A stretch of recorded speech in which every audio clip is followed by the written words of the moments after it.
تو جناب ابی طالب نے کہا کہ اے میرے بھتیجے ایک گزارش ہے. کہا کیا؟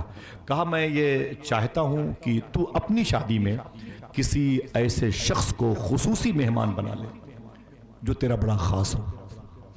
کسی کو چیف گیسٹ بنا لے جو تیرا بڑا خاص ہو.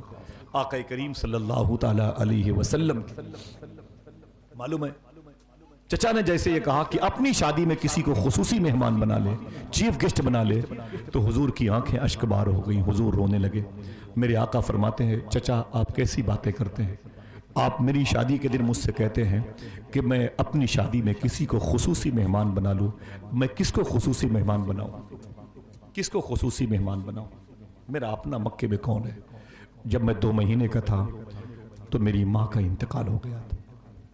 میرے ابو کا مدینے میں انتقال ہو گیا تھا جناب عبداللہ کا. 6 سال کا ہوا تو میری ماں کا ابوا شریف میں انتقال ہو گیا. 8 سال کا ہوا تو میرے گائیڈ, میرے قائد, میرے سرپرست جناب عبد المطلب کا مکے میں انتقال ہو گیا. نہ میری کوئی بہن ہے, نہ میرا کوئی بھائی ہے, نہ میری ماں ہے, نہ میرے باپ ہے, میرا کوئی نہیں. اے جناب ابی طالب آپ میرے چچا ہیں, آپ نے مجھے پالا پوسا بڑا کیا, آپ کا بہت بہت شکریہ, اللہ اس احسان کا بدلہ عطا فرمائے. لیکن چچا میں کس کو اپنی شادی میں خصوصی مہمان بناؤں, کس کو اپنی شادی میں چیف گیسٹ بناؤں؟ اتنا کہہ کے حضور رونے لگے. جناب ابی طالب کی بھی آنکھوں میں آنسو آئے. اس کے بعد حضور نے جملہ ارشاد فرمایا, صاحبو اسے یاد کر لینا, کبھی بھولنا نہیں. علامہ مختار احمد نعیمی اشرفی شاہ صاحب نے اس جملے کا اظہار فرمایا. حضور نے فرمایا کہ اے میرے چچا آپ نے کہا ہے اپنی شادی میں کسی کو خصوصی مہمان بنانے کا, تو میرے دل میں ایک ایسی شخصیت ہے جس کو میں خصوصی مہمان بنانا چاہتا ہوں, اگر آپ اجازت دے دیں تو. جناب ابی طالب نے کہا بنا لے اپنی شادی میں چیف گیسٹ کسی کو. وہ کون ہے؟ دیکھنا کتنے لوگ سبحان اللہ کہتے ہیں. جناب حضرت ابی طالب کے سامنے آقا کریم نے ارشاد فرمایا وہ کوئی اور نہیں جس کو میں خصوصی مہمان بنانا چاہتا ہوں اپنی شادی میں, وہ میری ماں ہے, امی حلیمہ. امی حلیمہ دنیا کی واحد ایسی بارات ہے جس میں ماں کو خصوصی مہمان بنایا. اللہ اکبر. ماں کو سب سے بڑا درجہ حضور نے دیا تھا اپنی شادی میں. امی حلیمہ حضور کی بارات میں سب سے مبارک چیئر پر بیٹھی ہوئی تھی, اور دنیا والوں کو بتایا تھا حضور نے کاش میری ماں زندہ ہوتی. مدینہ شریف میں کہا تھا. لوگ تو ماں کی قبروں پر بھی نہیں جاتے, لوگ تو اپنی ماں کو اپنے جوتوں سے ٹھوکر مارتے ہیں, اپنی بہن بیٹیوں کی شادیوں میں اپنی ماں کو نہیں پوچھتے, شادی کا کارڈ بھی سب سے آخر میں دیتے ہیں. یہ خوش قسمت لوگ ہیں جو اپنی ماں سے محبت کرتے ہیں. اللہ تعالی ہمیں اپنے ماں کے قدم کے نیچے رکھے. آمین کہہ دیں. سفر کیا کرو تو ماں کا ہاتھ چوم کے نکلا کرو انشاءاللہ کو. ماں نہ رہے گی تب بھی برکتیں ہوں گی اگر ماں آپ سے راضی ہے تو. سمجھ رہے ہیں نا؟ ان کی اپنی بات چھوڑو, اپنی اپنی بات سوچیں. ہم لوگ ان کی اپنی محبت ہے اس کو وہ اظہار کرتے ہیں, لیکن ہمارا بڑا المیہ ہے, ہم اسے روز بیان کرتے ہیں. آج تو یہ عالم ہے کہ بڑے بیٹے کی بیٹی کی شادی کے موقع پر, میں نے کل بیان کیا تھا اس کو واجد بھائی, کہ بڑے بیٹے کی بیٹی کی شادی کے موقع پر دوست آ گئے تو بولے کہ تیری ماں کدھر گئی, مر گئی؟ بولے نہیں ماں یار زندہ ہے. بولے کدھر ہے؟ بولے وہ تو کمینی چھوٹے والے بھائی کی باتیں زیادہ مانتی ہے. اور دھکے مار کے میں نے اسے باہر کر دیا, چل موت مٹی تجھ سے کوئی رابطہ نہیں ہے, کوئی واسطہ نہیں ہے. اسے میں نے بھگا دیا اپنے گھر سے. دوست کہتے ہیں پاگل ہو گیا ہے یہ مہمان, کیا سوچیں گے, تیری سگی ماں تیرے گھر پہ نہ آ سکی, چل بلا کے لا, چل بلا کے لا. پریشر دوستوں کا تھا, ان سرکاروں کا تھا, تو لوگ گئے ماں کے پاس. بولے امی چلیے آپ, اور لے کے اپنی ماں کو آیا. ماں نے آنسوؤں سے اپنے ٹوٹے ہوئے چشمے کو صاف کیا, اپنے میلے کچیلے دوپٹے کو ترتیب سے رکھا اپنے سر پر, لاٹھیاں لیں اور ٹوٹی ہوئی چپلوں کے ساتھ میں اپنے بڑے بیٹے کے گھر پہ آ گئی. بڑی بہو نے دیکھا تو ناراض ہو گئیں, ان کی بیٹیوں نے گالی دینا شروع کر دیا. اس نے کہا آدھے 1 گھنٹے کی بات ہے, یہ بوڑھی عورت چلی جائے گی, جو بھی دیکھے اسے بولے یہ فقیرنی کون ہے, یہ بھیک مانگ. کسی نے کہا یہ اس کی ماں ہے, کتنی کم ظرف ہے یہ, کتنی گندی لگ رہی ہے. جھاڑو پوچھا لگانے والی عورتیں جہاں برتن مانج رہی تھی, وہیں اس جس کی شادی تھی اس کے سگے باپ کی سگی ماں بیٹھی ہوئی تھی. کسی نے ایک روٹی کا ٹکڑا دے دیا تو کھا لیا. تھوڑی دیر کے بعد جب بے عزتی برداشت نہ ہوئی تو ماں چپکے سے چلی گئی. ماں چپکے سے چلی گئی. معلوم ہے ماں کتنی اپنے بچوں سے محبت کرتی ہے. ایک عورت کے 4 بیٹے تھے, سب 4, 5, 8 سال کی عمر کے تھے. کسی نے لا کے سیب دے دیا, اور جب سیب کھولا گیا تو 4 تھے.